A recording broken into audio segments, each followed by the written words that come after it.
कड़वा करेला, अपनी कहानी जो जी चाहे वो लिखे। हो स्कूल टीवी से अब समझे और सीखे। सपनों के बादल में उड़ जाए, नॉलेज के जंगल में खो जाए। सपनों के बादल में उड़ जाए।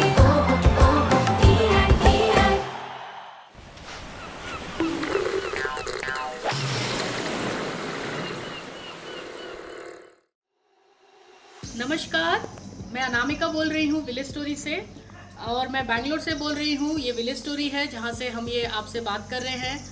हम धन्यवाद देना चाहते हैं DD channel and school TV का। एंड हमें काफ़ी खुशी हो रही है कि गोइंग टू स्कूल के साथ हम कोलैबोरेट कर रहे हैं इस इनिशिएटिव को आपकी तरफ पहुँचाने के लिए। हम चाहते हैं कि आप सभी लोग माइक्रोग्रीन को उगाएं और उसको खाएं और उसके न्यूट्रिशनल वैल्यू को समझें और ये नॉलेज को और आगे शेयर करें। 25% लोग ज़्यादातर हार्ट अटैक से मरते हैं, हमारे पूरे वर्ल्ड का ये डेटा है।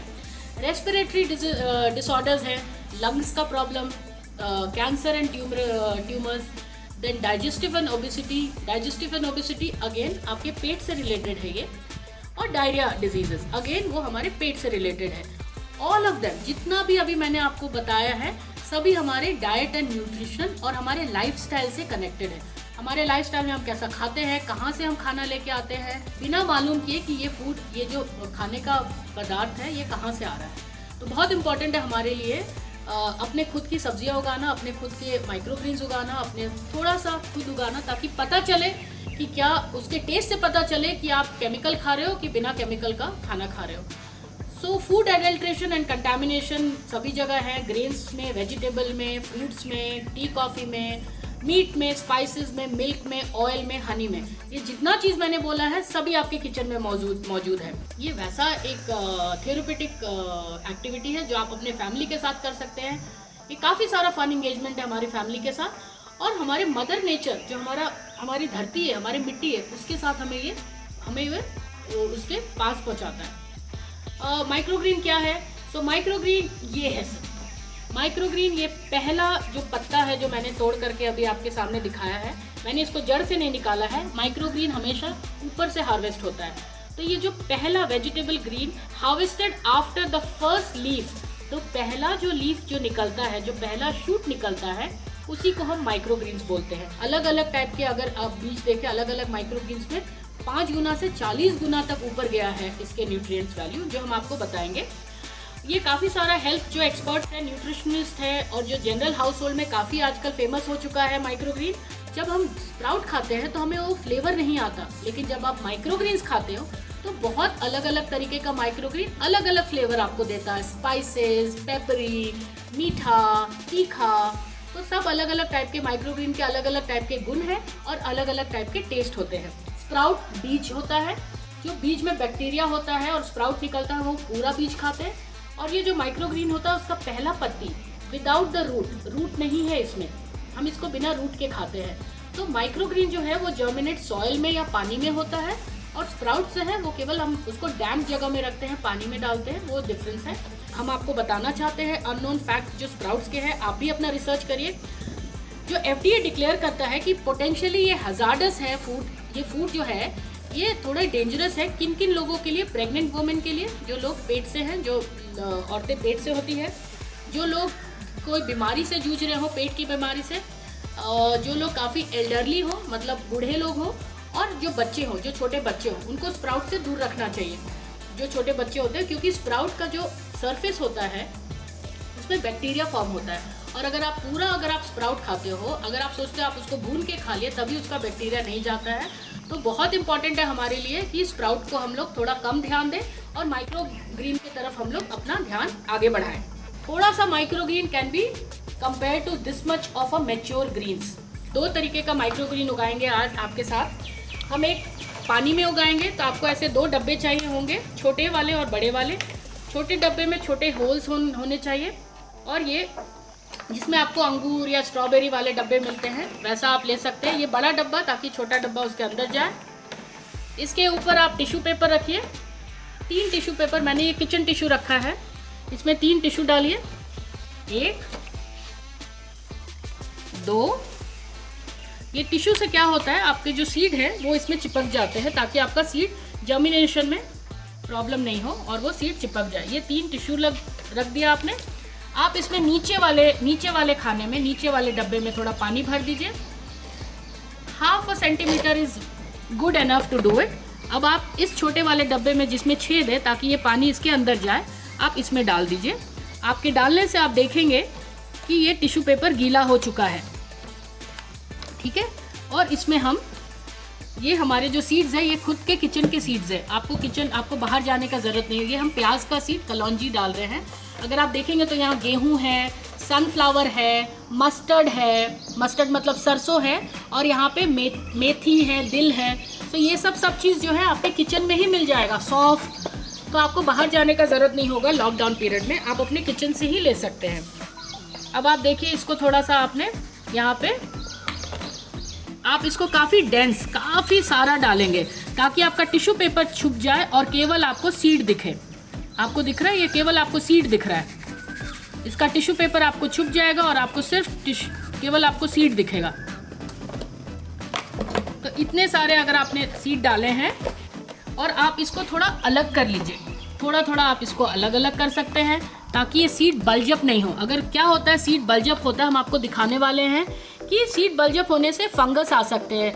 आप उसमें फंगस दिखा सकते हैं, कैसा होता है वो मटर में है ना, पीस में फंगस है, थोड़ा पास से दिखा सकते हैं फंगस का प्रॉब्लम। आप उसको देख सकते हैं, वो सफ़ेद थोड़े फंगस या मोल्ड आ सकते हैं अगर आप सीड को बहुत ज़्यादा पास डालें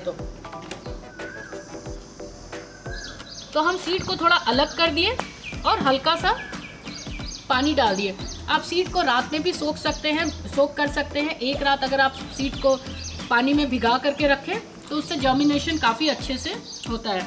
बट हम विलेज स्टोरी में कुछ ही सीड है जो हम लोग भिगा के रखते हैं, अदरवाइज़ हम लोग बैलेंस जितने भी सीड हमारे आप जो देख रहे हैं वो डायरेक्टली हम लोग ब्रॉडकास्ट कर देते हैं। तो आप इसको हल्का सा सीड अलग अलग कर करके रख दीजिए।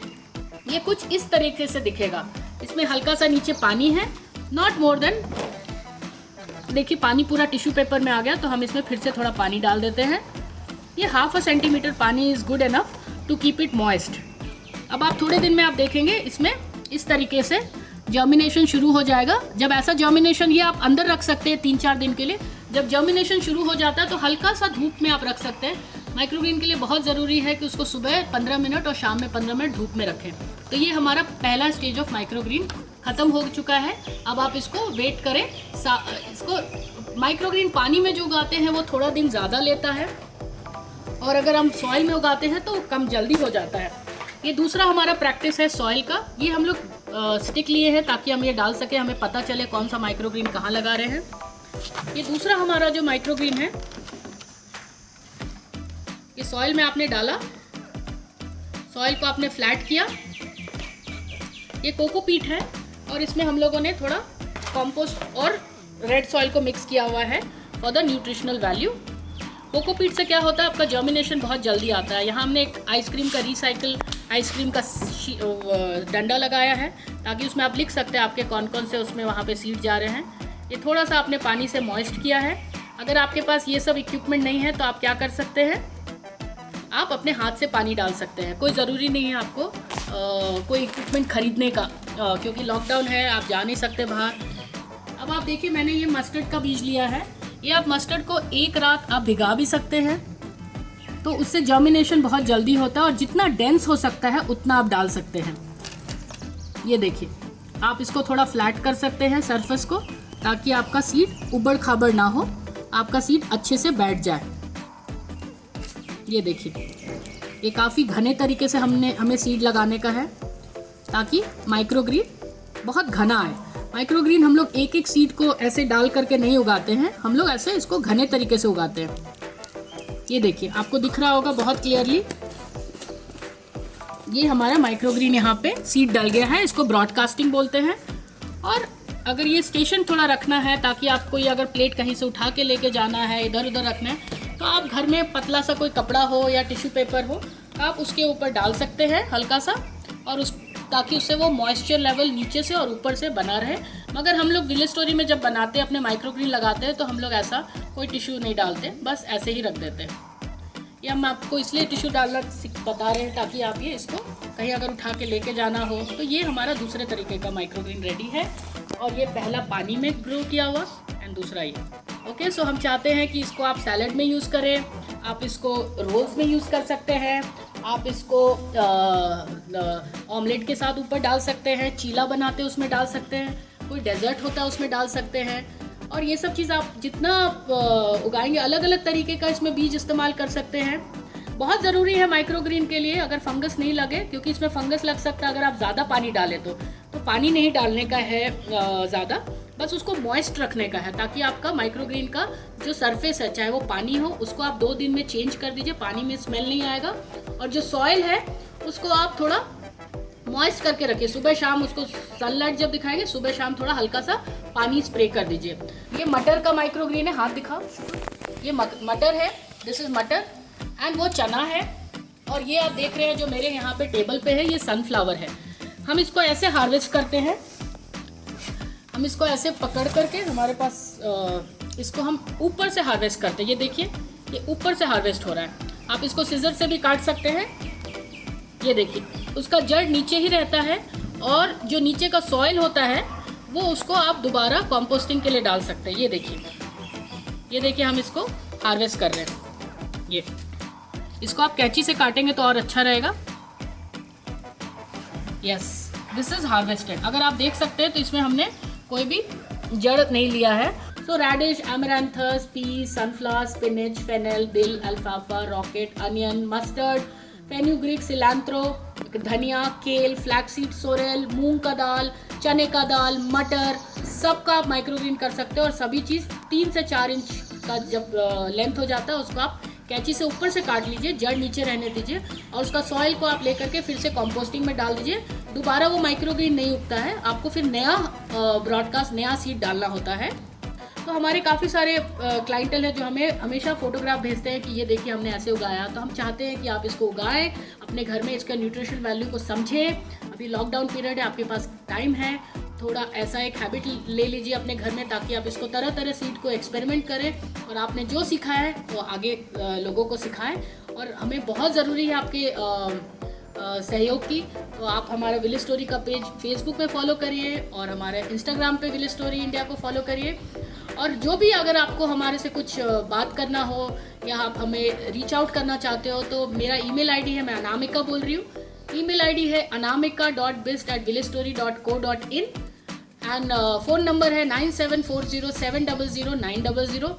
हम चाहते हैं कि आप हमारे से जुड़े, हमारे माइक्रोग्रीन को प्रैक्टिस करें, अपने घर में उगाएं और हमें ज़रूर बताएं कि आपका एक्सपीरियंस कैसा रहा। हम आपको एक चैलेंज देते हैं ताकि आप लोग अपना माइक्रोग्रीन उगाएं और हमें दिखाएं।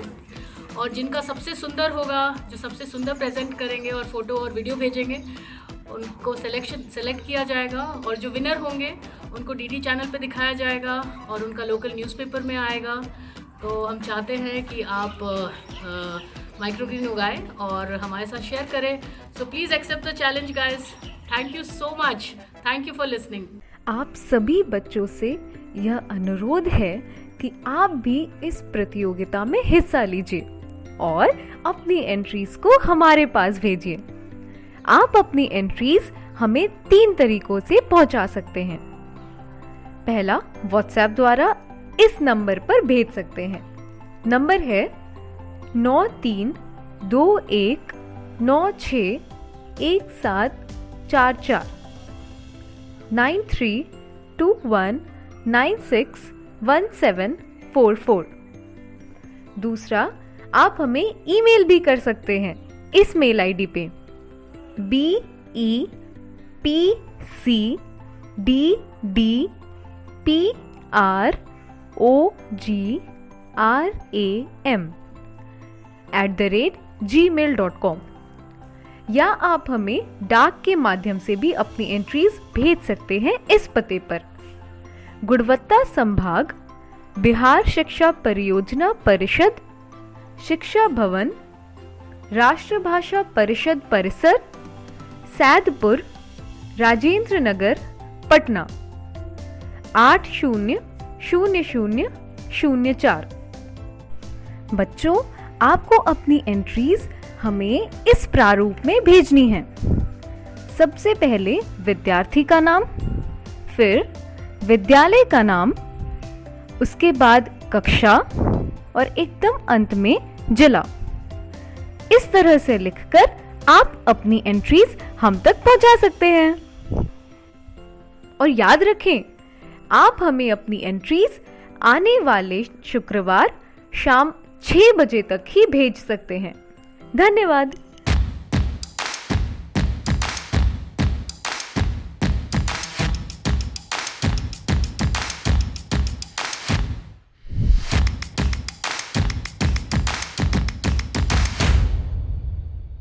हेलो बच्चों, मेरा नाम तुषार अग्रवाल है। हेलो बच्चों, मेरा नाम संजय मदान। और मैं वो पहला भारतीय हूँ जो 2010 में लंदन से गाड़ी चलाकर दिल्ली आया था।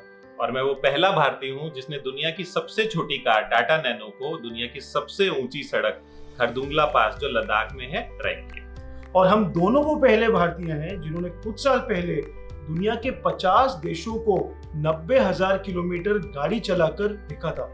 और पिछले कुछ सालों में हमने 16 विश्व रिकॉर्ड बनाए हैं पूरी दुनिया में गाड़ी चला के।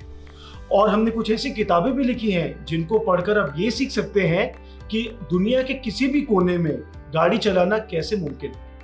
पूरी दुनिया में गाड़ी चलाने के बाद हमने ये सीखा कि दुनिया में ऐसी बहुत सारी जगहें हैं जहाँ पर प्लेन और ट्रेन से जाना संभव नहीं है। और हमने ये भी सीखा कि हमारी इस खूबसूरत दुनिया को देखने का सबसे अच्छा तरीका गाड़ी से है। और ये सोचकर संजय और मैंने कंपनी बनाई जिसका नाम है एडवेंचर्स ओवरलैंड। और जो लोग गाड़ी से पूरी दुनिया देखने का सपना रखते हैं, एडवेंचर्स ओवरलैंड उनका वो सपना पूरा करने में उनकी मदद करती है। इतनी सारी इंटरेस्टिंग बातें सुनने के बाद क्या आप भी ट्रैवल इंडस्ट्री का हिस्सा बनना चाहते हैं? अगर हाँ, तो ये इतना मुश्किल नहीं है। 12वीं करने के बाद आप ट्रैवल एंड टूरिज्म सेक्टर में कोई भी डिप्लोमा या डिग्री कोर्स कर सकते हैं, प्राइवेट और सरकारी कॉलेज से। और उसके बाद आप अपना काम भी शुरू कर सकते हैं और किसी के पास नौकरी भी कर सकते हैं। दोस्तों, ट्रैवल इंडस्ट्री दुनिया की दूसरी सबसे तेजी से बढ़ती हुई इंडस्ट्री है जिसमें करोड़ों लोग काम कर रहे हैं और हर साल लाखों लोग इस इंडस्ट्री में आते जा रहे हैं। आप खुद सोचिए, एक गांव से दूसरे गांव जाना, एक शहर से दूसरे शहर जाना या एक देश से दूसरे देश में भी जाना, ये सारा जो है ट्रैवल इंडस्ट्री का ही तो भाग है। ट्रैवल इंडस्ट्री में लोग सिर्फ घूमने नहीं जाते हैं, काम के लिए भी जाते हैं, इलाज कराने के लिए भी जाते हैं और बहुत सारे अलग कारण हो सकते हैं जिसकी वजह से लोगों को एक जगह से दूसरी जगह जाना पड़ सकता है। आप सोचिए, इतनी सारी अपॉर्चुनिटीज़ हैं जिनके लिए आपको ट्रैवल इंडस्ट्री में बहुत सारा काम मिल सकता है। हमारी धरती पर 7 अरब से भी ज़्यादा लोग रहते हैं। कोई गांव में रहता है, कोई शहर में रहता है, कोई जंगलों में, कोई पहाड़ों पे और कोई रेगिस्तान में भी रहता है। मगर क्या आप जानते हैं कि हमारी धरती पर एक ऐसी जगह भी है जहां लोग धरती के नीचे रहते हैं? जी हाँ दोस्तों, धरती के नीचे। ऑस्ट्रेलिया में एक ऐसा गांव है जिसका नाम है कूबर पैडी, जहां गर्मियों में तापमान जो है 55 डिग्री के भी ऊपर चला जाता है और इतनी गर्मी हो जाती है कि जीना मुश्किल हो जाता है। वहाँ की सरकार ने अपने लोगों के लिए धरती के नीचे एक पूरा गांव बसा दिया है। वहाँ के स्कूल, अस्पताल, मार्केट और लोगों के मकान भी धरती के नीचे बने हुए हैं। हम एक बार कूबर पैडी घूमने गए थे और अब मानेंगे नहीं कि हमारा जो होटल है वो भी धरती के नीचे ही बना हुआ था। स्कूल में पढ़ाई करते हुए आप अपने बारे में और अपने आसपास के वातावरण के बारे में बहुत कुछ सीखते हैं, मगर ट्रैवलिंग भी अपने आप में एक शिक्षा है। आप अपनी किताबों में बहुत सारे देशों और बहुत सारे शहरों के बारे में बहुत सारी बातें पढ़ते हैं, मगर जब आप सच में वहां जाते हैं तो आपको पता चलता है कि वो किस तरीके की भाषा बोलते हैं, वो खाना किस तरीके का खाते हैं, किस तरीके के कपड़े पहनते हैं। और जैसे हमारे देश का और हमारे किसी एक स्टेट का एक कल्चर है और एक हिस्ट्री है, वैसे सब जगह पे है, तो आपको उसको जानने के लिए मिलता है। और ये एक ऐसी लर्निंग है जिसको आपको याद रखने की जरूरत नहीं है, ये आपके अंदर समा जाती है जब आप उसको एक्सपीरियंस कर लेते हैं। आपने किस्से और कहानियों में अफ्रीका के जंगलों के बारे में ज़रूर सुना होगा, मगर क्या आप जानते हैं कि दुनिया के सबसे ज़्यादा जानवर अफ्रीका में रहते हैं? और अफ्रीका के जो नेशनल पार्क और जंगल हैं वो दुनिया में सबसे बड़े हैं।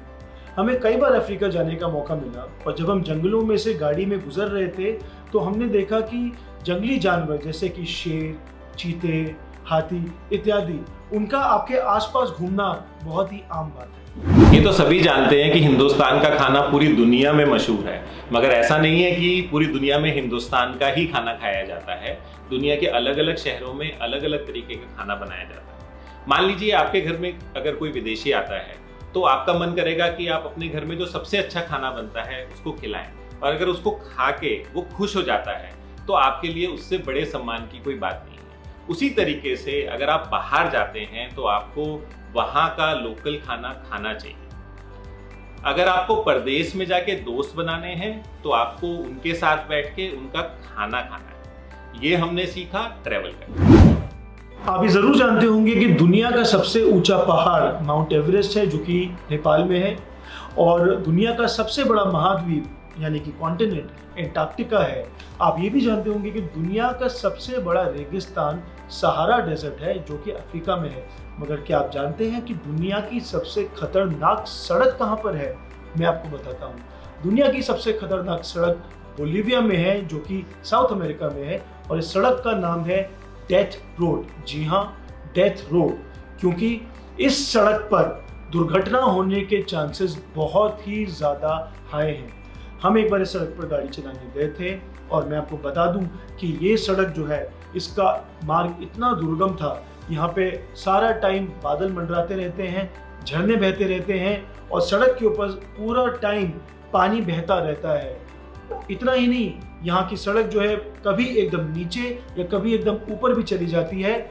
इस सड़क पर गाड़ी चलाने के लिए आपको धीरज, सूझबूझ और हिम्मत के साथ अपनी गाड़ी पर पूरा नियंत्रण रखना बहुत जरूरी है। आपने अपने जीवन में इंद्रधनुष यानी कि रेनबो तो जरूर देखा होगा, मगर क्या आपने कभी नॉर्दर्न लाइट्स देखी हैं या उनके बारे में सुना है? जी हाँ दोस्तों, नॉर्दर्न लाइट्स यानी कि उत्तरी लाइट्स हमारी धरती के उत्तरी भाग में जो देश हैं, जैसे कि अमेरिका, कनाडा, आइसलैंड या फिर रशिया, इन देशों के भी उत्तरी भाग में अगर आप बहुत ही एक सर्दी की रात को जाएं और एक साफ आसमान की तरफ देखें तो आपको आसमान में जगमगाती हुई हरी लाइटें नजर आएंगी। इन लाइटों को नॉर्दर्न लाइट्स कहा जाता है, और ये लाइटें इतनी सुंदर होती हैं कि इनको देखने के बाद भी आपको यकीन नहीं होगा कि ये सच है या काल्पनिक है। नॉर्दर्न लाइट्स प्रकृति का एक ऐसा अद्भुत करिश्मा है जिनके बारे में मैं चाहूंगा कि आप जरूर पढ़ें। ट्रैवल से हमें बहुत कुछ सीखने को मिलता है। आप बहुत सारे देशों के बारे में अलग अलग बातें सुनते हैं, मगर सुनी सुनाई बातों पे ना जाके जब आप सच में उस देश में जाते हैं तो आपको पता चलता है कि सारे लोग हमारे जैसे ही हैं।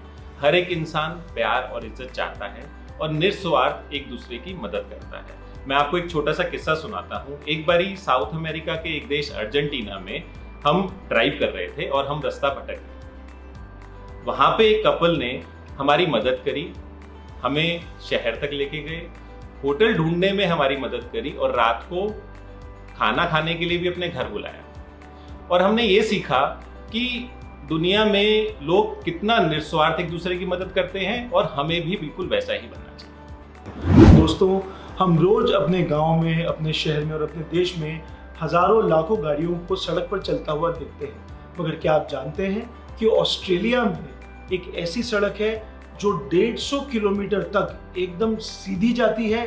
जी हाँ, एकदम सीधी, ना 1 इंच इधर ना 1 इंच उधर। हमने इस सड़क पर कुछ सालों पहले गाड़ी चलाई है और मैं आपको ये भी बताना चाहता हूँ कि इस सड़क पर हमने सांप और मगरमच्छ घूमते हुए, चलते हुए देखे।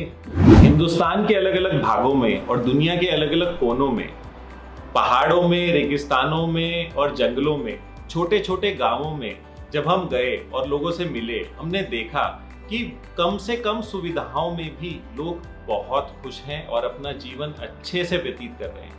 तो हमने सीखा कि खुश रहने के लिए आपको चीज़ों की और पैसों की बहुत ज़्यादा ज़रूरत नहीं है। ट्रैवल इंडस्ट्री का हिस्सा बनने के लिए कुछ बातें अच्छे से जानना, समझना और अपनाना बहुत ज़रूरी है। सबसे पहली बात, अतिथि देवो भव। आपको हमेशा अपने मन में ये भावना रखनी है कि जो गेस्ट है वो एक भगवान की तरह है आपको उनके सारे आराम का, उनको क्या ज़रूरत है, कहाँ जाना है, इन सब चीज़ों का ध्यान रखना बहुत ज़रूरी है। दूसरी बात, आप कितने कम शब्दों में अपनी बात अच्छे से समझा सकते हैं, ये भी बहुत ज़रूरी है।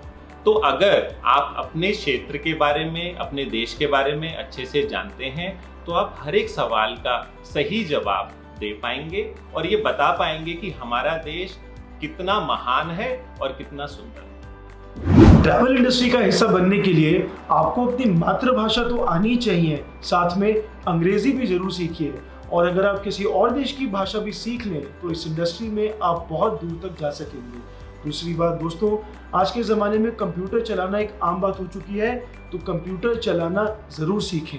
और तीसरी बात, आप अखबारों में और मैगजीन्स में ट्रैवल इंडस्ट्री के बारे में ज़रूर पढ़िए। जितनी ज़्यादा जानकारी आपको हासिल होगी उतने ही ज़्यादा मौके आपको मिलेंगे, ना कि सिर्फ भारत में काम करने के, मगर दुनिया के किसी भी देश में जाके काम करने के। बच्चों, हमने एक सपना देखा था कि हम एक ऐसी भारतीय कंपनी बनाएं जो पूरे विश्व में अपना नाम कमाए। हमने वो सपना पूरा किया, मगर उसे पूरा करने के लिए हमने कड़ी मेहनत, लगन और परिश्रम करी। दुनिया में कुछ भी पाना असंभव नहीं है, मगर अपना लक्ष्य पाने के लिए आपको मेहनत और लगन करनी ही पड़ेगी। कुछ सपने पूरे करने हैं, कुछ मंजिलों को पाना है। अभी तो सफर शुरू हुआ है, हमें बहुत दूर तक जाना है। हेलो, मैं डॉक्टर सैयदा रुखशीदा। मैं साइकाइट्रिस्ट हूँ, माहिर नफ्सियात हूँ, मनोचिकित्सक हूँ। जब भी मैं किसी से ये कहती हूँ, सबसे पहले कोई ना कोई रिएक्शन जरूर आएगा। या तो वो कहेंगे अच्छा, या तो कहेंगे अच्छा। तो इससे हमें पता चलता है कि मानसिक रोगों के बारे में हम सबकी जानकारी बहुत कम है। या तो हम पता नहीं क्या ही समझते हैं उसे, या तो हम क्या ही समझते हैं उसे। तो हमें पता रहना चाहिए कि जैसे हमारी बॉडी में दूसरी सारे ऑर्गन्स हैं, हार्ट है, किडनी है, लिवर है, उसी तरह हमारे बॉडी में जो है वो ब्रेन है। और ब्रेन तो सबसे इम्पॉर्टेंट है, क्योंकि ब्रेन ही सारे दूसरे ऑर्गन्स को प्रोटेक्ट करता है, उनको सिग्नल भेजता है कि अब ये करो, कि तब वो करो। जैसे कि अगर मुझे नजर आ रहा है कि मैं बैठी हूँ और अचानक से अगर मेरा हाथ आग के तरफ चला गया, तो मेरा ब्रेन बोलेगा नहीं नहीं, तुम्हारे यहाँ पर आग लग रही है, हाथ हटा दो वहां से। तो ब्रेन तो हमारे लिए बहुत इंपॉर्टेंट है। तो जाहिर सी बात है, अगर ब्रेन हमारे लिए इतना इंपॉर्टेंट है तो उसके बारे में तो हमें पता रहना चाहिए। और अगर ब्रेन की कोई बीमारियां हैं तो उसके बारे में भी हमें पता रहना चाहिए, वरना हम तो उठेंगे बैठेंगे कैसे, पढ़ेंगे लिखेंगे कैसे, खुश कैसे रहेंगे, है ना। ठीक है, तो बहुत सारी बीमारियां होती हैं जो ब्रेन वाली होती है, साइकाइट्री वाली। आज हम न्यूरोलॉजी के बारे में नहीं बात करेंगे, सिर्फ साइकाइट्री के बारे में बात करेंगे। तो साइकाइट्री में बहुत बीमारियां होती हैं, जैसे हमने सुना होगा डिप्रेशन, घबराहट की बीमारी, anxiety disorders, schizophrenia, bipolar disorder, किसी को शराब की बीमारी है, किसी को दूसरे टोबैको की बीमारी है, किसी को दूसरे कोई ड्रग्स की बीमारी है जिसे हम सब्सटेंस अब्यूज कहते हैं। कुछ लोगों को एक उम्र में डिमेंशिया हो जाता है, बच्चों को attention deficit hyper activity disorder होता है ना। तो हमने वैसे तो ये नाम सुन रखे हैं बहुत सारे, मगर इनके बारे में हमें पता नहीं है। हम अभी भी सोचते हैं कि या तो ये तो ना श्राप लग गया, या तो ना कोई बुरी काम किए थे उसका हमें भुगतान करना पड़ रहा है। सबसे बुरी बात तो ये लगता है कि लोग कहते हैं कि हाँ ये तो कमजोर दिल का है या कमजोर दिमाग की है, इस वजह से उसको ये बीमारियां हो गई। तो हमें उन लोगों को ये सारी चीजें बतानी है कि नहीं, ये कोई ना खामी है, ना ये कोई कमजोरी है, ना ये कोई श्राप है, ये एक बीमारी है। ठीक है, तो जैसे दूसरी बीमारियां होती है, ये भी बीमारी उसी तरह होती है। अब कितने लोगों को हमें तो पता है कि ब्लड प्रेशर है, डायबिटीज है, थायराइड की दवाइयां खाते हैं सारी जिंदगी, है कि नहीं। तो उन्हें क्यों होती है ये बीमारियां?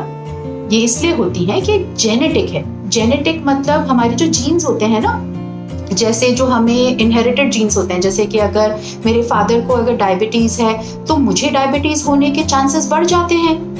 अच्छा, ये भी हो सकता है कि मेरे फादर माता पिता को तो डायबिटीज है नहीं, मगर फिर भी मुझे फिर भी डायबिटीज हो सकती है। तो ये सारी जेनेटिक डिसऑर्डर्स होते हैं। ठीक है, अच्छा, तो या तो मेरे जेनेटिक्स या तो जैसे मैंने कहा इनहेरिटेड जेनेटिक्स। ये जो है ना, ये ब्रेन की बीमारी है जैसे मैंने कहा, तो इसको हम कहते हैं न्यूरोकेमिकल डिसऑर्डर। तो होता क्या है, कैसे हो जाता है? जैसे मैंने कहा, अगर मेरे बॉडी में ना अगर ऐसा है कि मेरे को जेनेटिक वल्नरेबिलिटी है, कि मेरा खतरा ज्यादा है कि भैया इसको हो सकती है ये बीमारियां, ठीक है। तो अगर ऐसा हो कि कोई वातावरण चेंज हो जाए, जैसे कि वो अंदरूनी वातावरण हो या बाहरी वातावरण हो, तो उससे थोड़ा सा ट्रिगर हो जाता है ना। वो जैसे हम कैरम खेलते हैं ना, खट करके खेलते हैं, तो एक जो कॉइन होता है वो दूसरे कॉइन को मारता है, उसी तरह ये बीमारी भी हो सकती है। जैसे कि अगर मुझे जैसे हाइपोथायराइड की बीमारी हो गई या किसी को पार्किंसंस की बीमारी हो गई, तो उस बीमारी के चक्कर में तो घबराहट और डिप्रेशन की बीमारी बहुत मतलब लगे हाथ लग ही जाती है बहुत अक्सर। ये भी हो सकता है कि कोई दवाइयां हमने खा ली, जैसे कि टीबी की दवाई है, मलेरिया की दवाई है, तो वो दवाइयों की वजह से भी शायद हमें थोड़ा सा साइकोसिस हो सकता है। तो अगर हमारे अंदर का वातावरण बदल जाए या हमारे बाहर का वातावरण, कि बहुत ज्यादा ना स्ट्रेस चल रहा है, सालों से स्ट्रेस चल रहा है, बहुत बड़ा कोई अचानक से स्ट्रेस हो गया, तो कोई वो जो बाहर का जो वातावरण है अगर उसमें बदलाव आया, तो जो मेरी जो जेनेटिक वल्नरेबिलिटी है वो थोड़ी बाहर आ सकती है और फिर मुझे बीमारी हो सकती है। अच्छा, तो ब्रेन को होता क्या है? तो अगर समझ लो कि अगर तुम्हारा जो ब्रेन है इस कमरे जैसा है, ठीक है, तो इस कमरे में दीवारें हैं, दीवारों पे हमने केमिकल लगाया है, वाटरप्रूफ किया है, पेंट लगाया है, और दीवारों में हमने इलेक्ट्रिसिटी के तार भी खींच दिए हैं ताकि कमरे में लाइट रहे, पंखा रहे, एसी रहे, इंटरनेट रहे। तो अगर कोई एनवायरनमेंट में, वातावरण में थोड़ी कोई गड़बड़ हो गई, जैसे कि ना छोटी सी खिड़की खुली रह गई और उसकी वजह से धीरे धीरे पानी आ रहा है कमरे में, तो क्या होगा? दीवार थोड़ी सी जो है उसका जो पेंट है वो चला जाएगा, वाटरप्रूफिंग चला जाएगा, जो तार है उसमें शॉर्ट सर्किट हो जाएगा, और वो जो दीवार का जो स्ट्रक्चर है वो भी ढीला और कमजोर हो जाएगा। ये भी हो सकता है कि एक हाथ दीवार में से तो कंक्रीट भी निकल जाए, है ना। तो उसी तरह से बीमारी, अगर हम सोचेंगे कि हमारा जो दिमाग है ये एक कमरे जैसा है, तो बीमारी में ये होता है कि हमारा ब्रेन का जो स्ट्रक्चर है, जैसे ना हम MRI CT स्कैन करते हैं ना, उसमें हमें पता चलता है कि ब्रेन का ये हिस्सा थोड़ा कम हो गया, वो हिस्सा थोड़ा सा फूल जैसा गया है, जिसकी वजह से हो सकता है ये बीमारी उसको हो रही है। तो हमको स्कैन से पता चल जाता है कि कौन बीमार इंसान है और कौन बीमार इंसान नहीं है। और ये भी हो जाता है कि जब हम कभी जैसे मैंने कहा, जो केमिकल जो हमारा जो ये होता है, बहुत सारे केमिकल्स होते हैं हमारे ब्रेन में जिसको हम कहते हैं न्यूरोट्रांसमीटर, जैसे सेरोटोनिन होता है, डोपामीन होता है, नॉरएपिनेफ्रिन होता है, गाबा होता है, तो उनका संतुलन बिगड़ जाता है, तो उसकी वजह से बीमारी होती है। और ये जो तार की बात कही मैंने, ये जो न्यूरॉन से जो इलेक्ट्रिक इम्पल्सेस और जो सिग्नल्स जाते हैं उसके बारे में कहा। तो मतलब ये है कि अगर हमारा जो दिमाग है, जिस ये कमरे की तरह है, अगर उसमें थोड़ा सा ये फंक्शनिंग में गड़बड़ होगी तो बीमारी हो जाएगी। तो हमें क्या करना है? हमें उसको दुरुस्त करना है। जब ये फंक्शनिंग में प्रॉब्लम होती है तो इससे होता क्या है? हमें कैसे पता भैया कि हमारे दिमाग में ये जो न्यूरोकेमिकल जो चेंजेस हो रहे हैं वो हो रहे हैं? तो ज्यादातर हम देखेंगे कि 15-20 दिन ज्यादा हो गए मगर हमें अजीब सा लग रहा है, हमें लग रहा है कि हम पता नहीं ना बराबर खा रहे हैं, या नहीं तो बहुत सो रहे हैं, या नहीं तो चिड़चिड़े हो गए हैं, या नहीं तो हमें कोई आवाजें सुनाई दे रही हैं, या हमें बहुत ही ज्यादा डर लग रहा है। तो अगर ये 15-20 दिन तक अगर चल रहा है, ज्यादातर मतलब दिन में हो ही रहा है हर दिन, तो मगर हमें समझना चाहिए कि शायद ये बीमारी है, शायद ये बीमारी के लक्षण है। तो हमें डॉक्टर से पूछ लेना चाहिए कि ये बीमारी है, ये बीमारी के लक्षण है और इसका क्या किया जाए। तो अगर हमने ऐसी कोई चीजें देखी हैं हमें, और या हमारे आसपास वालों में किसी में हमने देखी हैं ऐसे बदलाव, तो हमें जरूर पता करना चाहिए। हो सकता है कि कोई टेम्परेरी तकलीफ है जिसकी वजह से मैं थोड़ी डिस्टर्ब हूँ, मगर ये भी हो सकता है कि ये बीमारी की शुरुआत है। तो जैसे हमें पता है कि अगर बीमारी की शुरुआत अगर हम पहले से ही उसका इलाज शुरू करेंगे तो ज्यादा हम जल्दी ठीक हो जाएंगे। तो उसी तरह हमें रुकना नहीं है, ठीक है।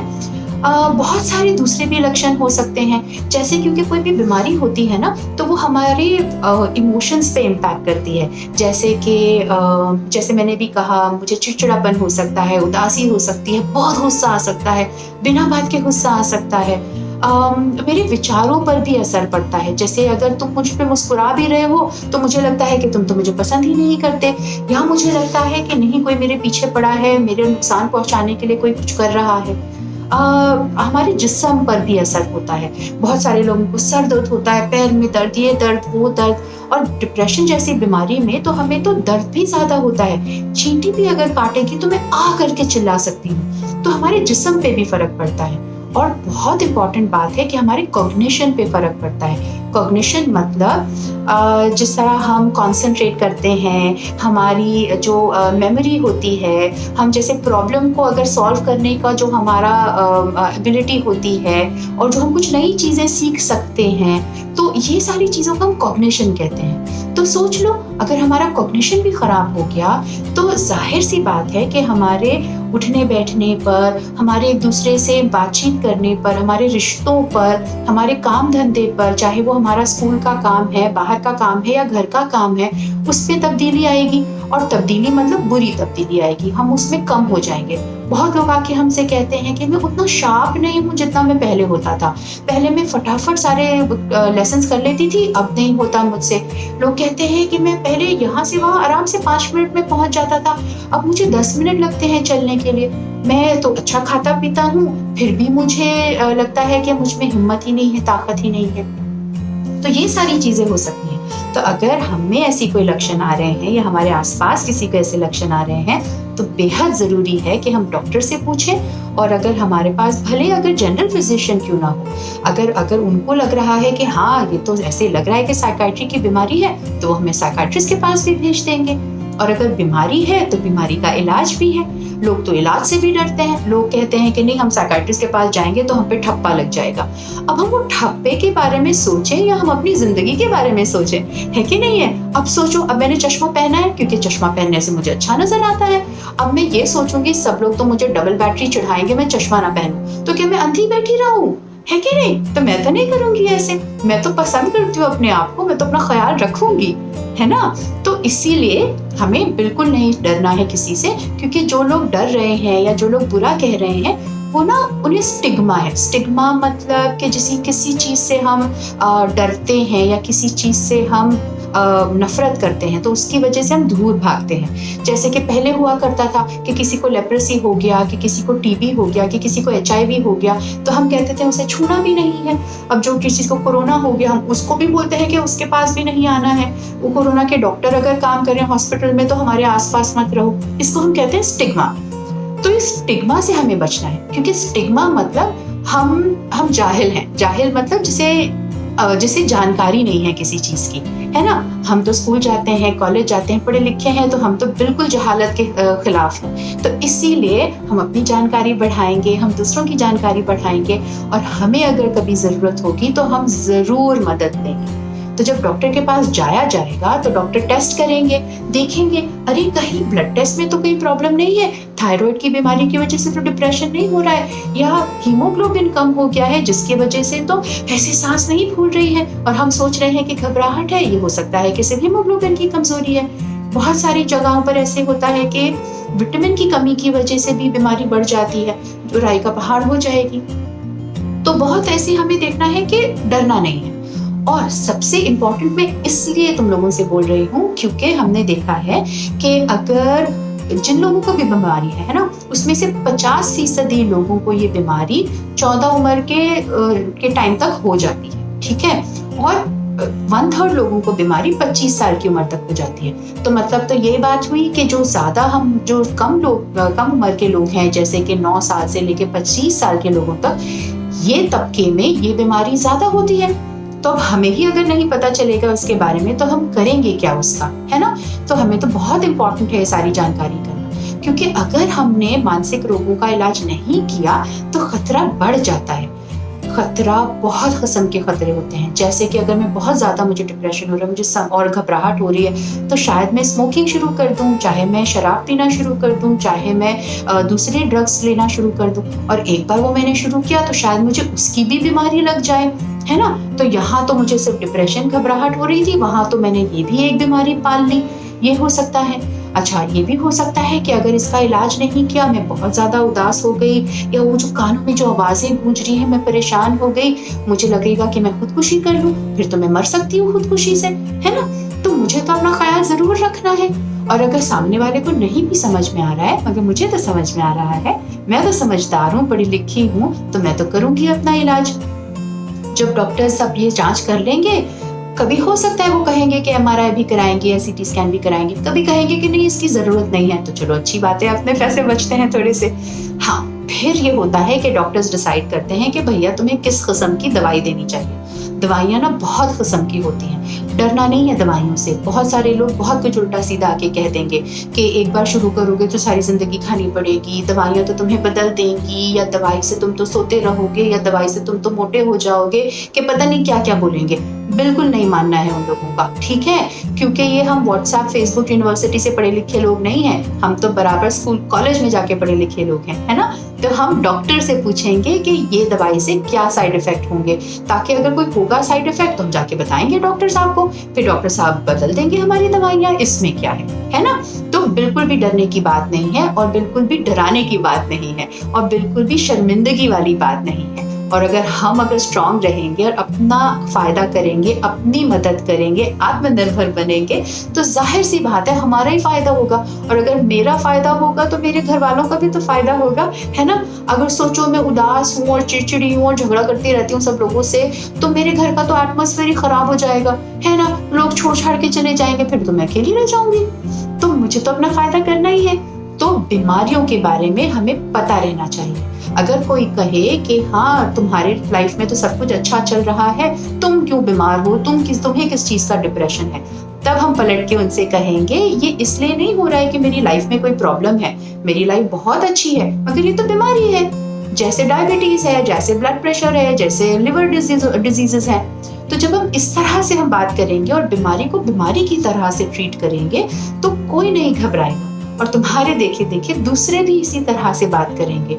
तो ना इसमें कोई शर्मिंदगी रहेगी, ना कोई शर्म रहेगी, ना कोई खौफ रहेगा, और हम सब ही अच्छे से रहेंगे। और बीमारी से बचना, prevention is better than cure, her doctor कहता है। तो बीमारी से बचने के लिए तो हम बहुत कुछ कर सकते हैं, जो हम अपनी शारीरिक हेल्थ के लिए करते हैं, जैसे खाना पीना सोना, जैसे हम मेडिटेशन करते हैं, हम एक्सरसाइज योगा करते हैं, वो तो हमारे मानसिक हेल्थ के लिए भी बहुत अच्छा है।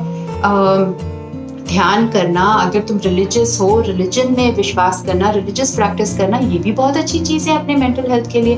तो पहले तो हम तंदुरुस्त रहेंगे, हम बीमारियों के बारे में जानकारी रखेंगे। अगर खुदा ना खास्ता हमें बीमारी हो भी गई तो हम डॉक्टर के पास जाएंगे, इलाज कर लेंगे, फिर ठीक हो जाएंगे। इतना सिंपल है भैया, हम तो बस यही करेंगे, ठीक है। तो बिल्कुल डरना नहीं है, और बहुत सारी जानकारी मिल जाती है हमको अगर हम सही लोगों से बात करेंगे। तो डॉक्टर से तो हम बीमारियों के बारे में बात करेंगे ना, हम माली से थोड़ी ना बीमारियों के बारे में बात करेंगे। जैसे डॉक्टर से थोड़ी ना हम बोलेंगे कि कौन सा अनाज लगाना है, अगर डॉक्टर साथ में अगर खेत में भी नहीं काम करता है, तो है कि नहीं है। तो उसी तरह so best of luck and get prepared, क्योंकि हम तो एक होमवर्क भी देंगे आपको, एक प्रोजेक्ट करेंगे, ठीक है। तो आज जो मैंने कहा ना, इसके बारे में क्या समझा, कैसे समझा, और ऐसा नहीं पोस्टर बनाना है या पिक्चर बनाना है। मुझे पता है तुम लोग बहुत क्रिएटिव हो, तो मैं नहीं हूँ क्रिएटिव, ठीक है, बिल्कुल भी नहीं। मतलब मेरे को तो कोई दिमाग में आती नहीं आइडिया, मगर जैसे मैंने कहा है ना, जो मैंने तुम्हें अभी आज सिखाया है, जो तुम समझ में आए हो, तो तुम एक फोटोग्राफ बनाओ या एक पोस्टर बनाओ, जो भी कोई आर्ट प्रोजेक्ट बनाओ, जिससे तुम हमें बता सको कि तुम्हें क्या समझा, और तुम उससे समझा सको दूसरों को कि ये क्या होता है। तो साइकाइट्रिक बीमारियां ये बीमारियां हैं, इससे डरना नहीं है, इससे ठीक हो जाना है, ठीक है।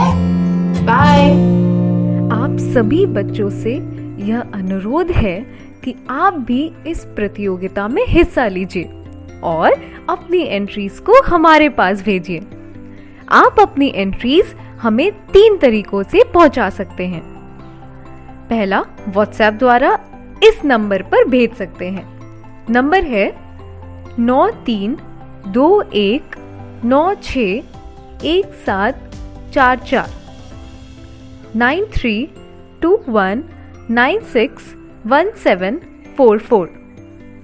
दूसरा, आप हमें ईमेल भी कर सकते हैं इस मेल आईडी पे BEPCDDPROG ram@gmail.com, या आप हमें डाक के माध्यम से भी अपनी एंट्रीज भेज सकते हैं इस पते पर। गुणवत्ता संभाग, बिहार शिक्षा परियोजना परिषद, शिक्षा भवन, राष्ट्रभाषा परिषद परिसर, सैदपुर, राजेंद्र नगर, पटना 800004। बच्चों, आपको अपनी एंट्रीज हमें इस प्रारूप में भेजनी है। सबसे पहले विद्यार्थी का नाम, फिर विद्यालय का नाम, उसके बाद कक्षा और एकदम अंत में जिला। इस तरह से लिखकर आप अपनी एंट्रीज हम तक पहुंचा सकते हैं। और याद रखें, आप हमें अपनी एंट्रीज आने वाले शुक्रवार शाम 6 बजे तक ही भेज सकते हैं। धन्यवाद। नमस्कार, मैं हूं काव्या अरसदानी और मैं एक काउंसलर हूं।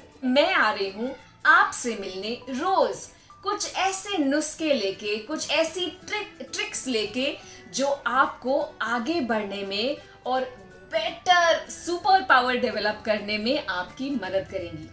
मैं तैयार हूं आपसे मिलने के लिए। क्या आप तैयार हैं? I can't wait to see you. चलिए, आज मैं आपको ये सिखाती हूँ कि आपके दिमाग को कैसे सुपर पावर के जैसे चलाना है, कैसे उसको तंदुरुस्त करना है। ये स्पेशली स्टूडेंट्स के लिए बहुत ही बढ़िया मैजिक के जैसी एक्सरसाइज है, क्योंकि आपको कितनी सारी चीजें याद करनी पड़ती हैं, नई नई सीखनी पड़ती हैं, है ना। लेकिन उसके पहले एक सवाल, क्या आप मुझे बता सकते हैं कि बिना डिस्ट्रैक्ट हुए या बिना किसी रुकावट के आप कितनी देर तक एक साथ फोकस या कंसंट्रेट कर पा सकते हैं? क्या कहा आपने? 20 मिनट? हाँ, 1 घंटा? हाँ, किसने कहा 1 घंटा? जरा खड़े हो जाइए। आपके पैर कहाँ है प्रभु? आप तो धन्य हैं। हमारे दिमाग की इतनी क्षमता ही नहीं है कि हम 1 घंटा बिना डिस्ट्रैक्ट हुए किसी चीज पे फोकस कर पाए। और फिर जब ध्यान ना हो तो मम्मी की डांट पड़ती है या दूर से टीचर की चौक कि ध्यान कहाँ है तुम्हारा, पढ़ाई में ध्यान क्यों नहीं दे रहे हो, सपने देख रहे हो सुबह सुबह। मुझे बचपन में डांट और चौक दोनों बहुत पड़ी है।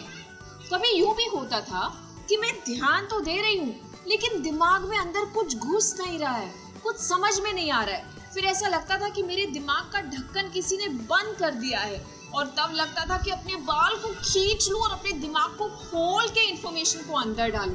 समझ में नहीं आता था, फ्रस्ट्रेशन और डर भी बहुत लगता था। पता है, एक तरीका है अपने बंद दिमाग का ढक्कन खोलने का, सिखाऊं? लेकिन एक चीज आपको प्रॉमिस करनी पड़ेगी कि आप ये एक्सरसाइज मेरे साथ अभी भी करेंगे, और जब भी पढ़ाई करने बैठो उसके पहले एक बार ये दिन में जरूर करेंगे। रेडी? तो चलिए, एक अच्छी सी जगह पे बैठ जाइए और एक पैर दूसरे पैर के ऊपर ऐसे रखना है, क्रॉस करके। अब एक हाथ यहाँ और दूसरा हाथ यहाँ। ध्यान से देखिए, मेरे दोनों हाथ ऐसे एक्स में क्रॉस्ड है। सीधा नहीं रखना है, हाथ को क्रॉस्ड में रखना है। और अब अपने पैर को थोड़ा सा ऐसे पुल करते हुए 5 बार you have to breathe in and breathe out. सांस लेनी है और सांस को छोड़नी है। Carefully watch.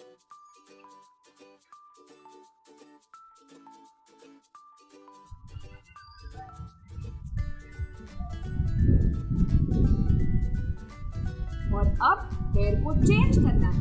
ये पैर को नीचे रख के दूसरे पैर को ऊपर उठा के एक हाथ यहाँ, दूसरा हाथ एक्स बनाकर यहाँ। फिर से 5 बार ब्रीथ इन करना है और ब्रीथ आउट।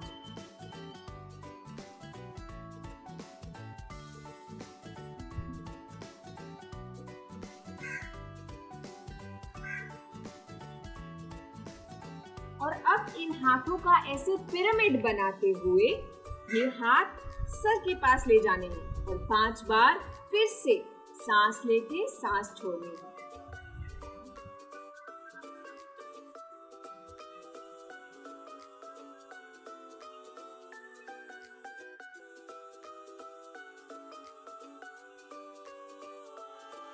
और अब अपने हाथों से जैसे आपका सर आप तोड़ रहे हैं या खींच रहे हैं वैसे ट्राई करना है। यहाँ पे अपने फिंगर्स को रख के पुल योर हेड अपार्ट, पुल। और अब ऊपर से लेके 1-1 इंच पूरे सर को खोलना है, जैसे कोई दरवाजा हो बीच में। पूरा खोलिए और अब पढ़ने बैठिए।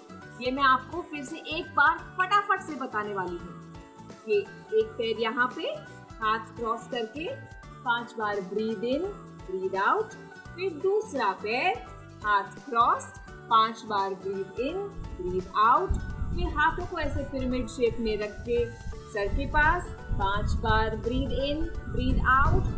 और फिर अपने हाथों से अपने सर को 1-1 इंच पूरा आगे से लेकर नीचे तक बस खोल देना है। और किसी महापुरुष ने कहा है, भैया सिर्फ देखने से काम नहीं चलेगा, करने से ही होता है।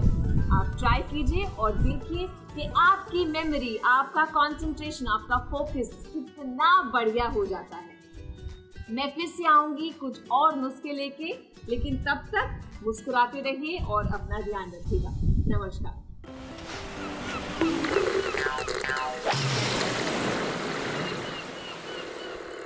नमस्कार। हमारा देश और पूरा विश्व आज कोविड-19 की चुनौती का सामना कर रहा है। कोविड-19 अभी खत्म नहीं हुआ है। ऐसे में हमारा फर्ज है कि हम सतर्क रहें। इसलिए जब तक दवाई नहीं तब तक कोई ढिलाई नहीं।